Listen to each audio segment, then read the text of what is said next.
আমি আগে যেখানে থেমেছিলাম, এই যে তাহার জীবনের এমনতর নিরালা 5 মিনিট আর কটাই বা বাকি আছে।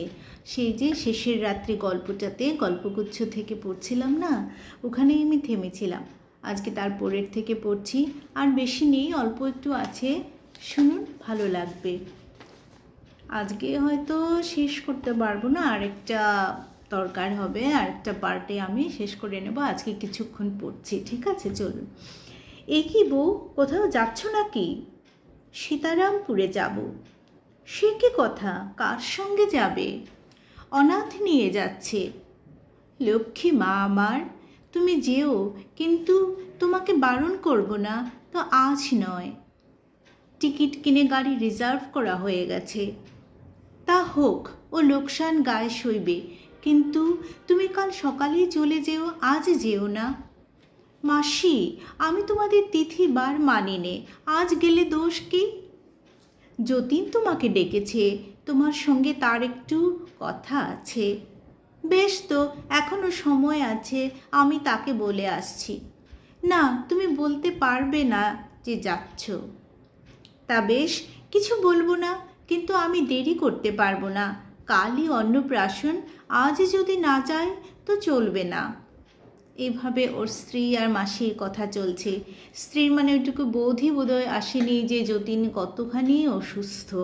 মাসি ওকে যেতে বারণ করছেন, তাও ও মানে বুঝতেই পারছে না ও যেতে চায় সেই ছোট বোনের অন্নপ্রাশনে।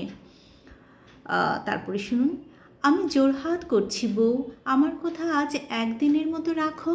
আজ মন একটু শান্ত করে যতীনের কাছে এসে বসো, তাড়াতাড়ি করো না। তা কী করবো বলো, গাড়ি তো আমার জন্য বসে থাকবে না। অনাথ চলে গেছে, 10 মিনিট পরে সে এসে আমাকে নিয়ে যাবে। এই বেলা তার সঙ্গে দেখা সেরে আসি গে। না, তবে থাক, তুমি যাও। এমন করে তার কাছে যেতে দেব না। ওরে অভাগিনী, তুই যাকে এত দুঃখ দিলি, সে তো সব বিসর্জন দিয়ে আজ বাদে কাল চলে যাবে। কিন্তু যতদিন বেঁচে থাকবি, এদিনের কথা তোকে চিরদিন মনে রাখতে হবে। ভগবান আছেন, ভগবান আছেন, সে কোথায় একদিন বুঝবি। মাসি মনের কষ্টে এগুলো বলছেন। মাসি, তুমি অমন করে শাপ দিও না বলছি। ওরে বাপরে, আর কেন বেঁচে আছিস রে বাপ? পাপের যে শেষ নেই, আমি আর ঠেকে রাখতে পারলুম না। মাসি একটু দেরি করিয়া রোগীর ঘরে গেলেন, আশা করিলেন যতীন ঘুমাইয়া পড়িবে। কিন্তু ঘরে ঢুকিতেই দেখিলেন বিছানার উপর যতীন নড়িয়া চড়িয়া উঠিল। মাসি বলিলেন, এই এক কাণ্ড করে বসেছে। কি হয়েছে, মনে এলো না? এত দেরি করলে কেন মাসি? গিয়ে দেখি সে তোমার দুধ জাল দিতে গিয়ে পুড়িয়ে ফেলেছে বলে কান্না। আমি বলি, হয়েছে কি, আরও তো দুধ আছে। কিন্তু অসাবধান হয়ে তোমার খাবার দুধ পুড়িয়ে ফেলেছে, বউয়ের লজ্জা কিছুতেই যায় না। আমি তাকে অনেক ঠান্ডা করে বিছানায় শুইয়ে রেখে এসেছি। আজ আর তাকে আনলুম না, সে একটু ঘুমোক। মনে আসিল না বলিয়া যতীনের বুকের মধ্যে যেমন বাজিল, তেমনি সে আরামও পাইল। তাহার মনে আশঙ্কা ছিল যে পাছে মণি শ্বশুরে আসিয়া মনির ধ্যান মাধুরীটুকুর প্রতি জুলুম করিয়া যায়। কেননা তাহার জীবনে এমন অনেকবার ঘটিয়াছে। দুধ পুড়াইয়া ফেলিয়া মনির কোমল হৃদয় অনুতাপে ব্যথিত হইয়া উঠিয়াছে। ইহারই রসটুকুতে তাহার হৃদয় ভরিয়া ভরিয়া উঠিতে লাগিল। মাসি। কি বাবা, আমি বেশ জানছি আমার দিন শেষ হয়ে এসেছে, কিন্তু আমার মনে কোনো খেদ নেই। তুমি আমার জন্যে শোক করো না। না বাবা, আমি শোক করব না। জীবনেই যে মঙ্গল আর মরণে যে নয়, এ কথা আমি মনে করি নে। মাসি, তোমাকে সত্য বলছি, মৃত্যুকে আমার মধুর মনে হচ্ছে। অন্ধকার আকাশের দিকে তাকাইয়া যতীন দেখিতেছিল তাহার মনই আজ মৃত্যুর বেশ ধরিয়া আসিয়া দাঁড়াইয়াছে। সে আজ অক্ষয় যৌবনে পূর্ণ, সে গৃহিণী, সে জননী, সে রূপসী, সে কল্যাণী। তাহারই এলো চুলের উপরে ওই আকাশের তারাগুলি লক্ষ্মীর স্বহস্তের আশীর্বাদের মালা। তাহাদের দুজনের মাথার উপরে এই অন্ধকারের মঙ্গল বস্ত্রখানি মেলিয়া ধরিয়া আবার যেন নূতন করিয়া শুভদৃষ্টি হইল। রাত্রির এই বিপুল অন্ধকার ভরিয়া গেল মনির অনিমেষ প্রেমের দৃষ্টিপাতে।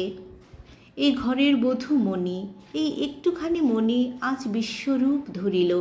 জীবন মরণের সঙ্গম তীর্থে ওই নক্ষত্রবেদীর উপরে সে বসিল। নিস্তব্ধ রাত্রি মঙ্গল ঘটের মতো পুণ্যধারায় ভরিয়া উঠিল। যতীন জোড়হাত করিয়া মনে মনে কহিল, এতদিনের পর ঘুমটা খুলিল।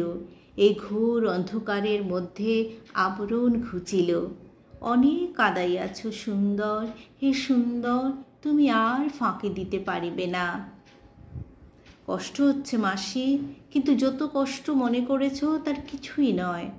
আমার সঙ্গে আমার কষ্টের ক্রমশই যেন বিচ্ছেদ হয়ে আসছে। বোঝাই নৌকার মতো এতদিন সে আমার জীবন জাহাজের সঙ্গে বাঁধা ছিল। আজ সে যেন বাঁধন কাটা পড়েছে। সে আমার সব বোঝা নিয়ে দূরে ভেসে চলল। এখনও তাকে দেখতে পাচ্ছি, কিন্তু তাকে যেন আর আমার বলে মনে হচ্ছে না। এ দুদিন মণিকে একবারও দেখিনি মাসি। পিঠের কাছে আরেকটা বালিশ দেব কি যতীন? আমার মনে হচ্ছে মাসি, মণিও যেন চলে গেছে আমার বাঁধন ছেঁড়া দুঃখের নৌকাটির মতো। বাবা, একটু বেদানার রস খাও, তোমার গলা শুকিয়ে আসছে। আমার উইলটা কাল লেখা হয়ে গেছে, সে কি আমি তোমাকে দেখিয়েছি ঠিক মনে পড়ছে না। আমার দেখবার দরকার কি যতীন? মা যখন মারা যান আমার তো কিছুই ছিল না। তোমার খেয়ে তোমার হাতে আমি মানুষ, তাই বলছিলুম। সে আবার কি কথা? আমার তো কেবল একখানা বাড়ি আর সামান্য কিছু সম্পত্তি ছিল, বাকি সবই তো তোমার নিজের রোজগার। কিন্তু এই বাড়িটা কিসের বাড়ি আমার? কত দালান তুমি বাড়িয়েছ, আমার সেটুকু কোথায় আছে খুঁজেই পাওয়া যায় না। মণি তোমাকে ভিতরে ভিতরে খুব, সে কি জানি নে যতীন, তুই এখন ঘুমো। আমি মণিকে সব লিখে দিলুম বটে, কিন্তু তোমারই সব রইল মাসি। ও তো তোমাকে কখনো অমান্য করবে না। সেজন্য ও তো ভাবছো কেন বাছা? তোমার আশীর্বাদেই আমার সব। তুমি আমার উইল দেখে এমন কথা কোনোদিন মনে করো না। ও কি কথা যতীন? তোমার জিনিস তুমি মণিকে দিয়েছো বলে আমি মনে করব? আমার এমনি পোড়া মন।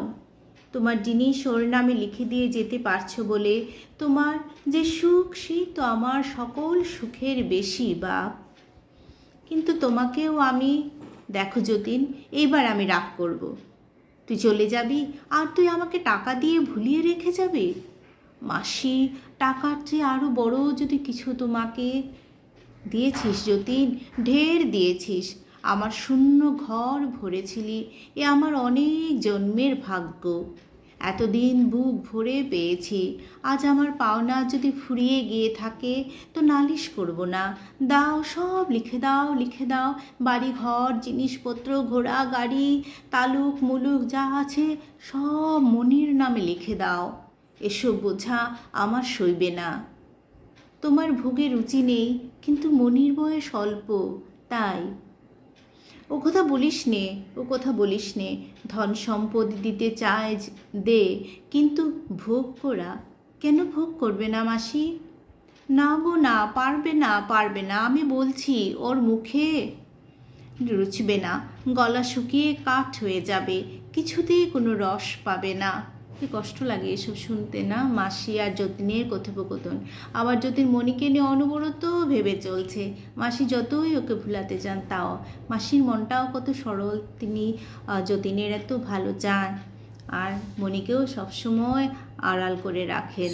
আজ এইটুকু থাক, শুনবেন প্লিজ আর কমেন্ট করবেন। সাবস্ক্রাইব তো করতেই হবে, তাই না? আজ আসি।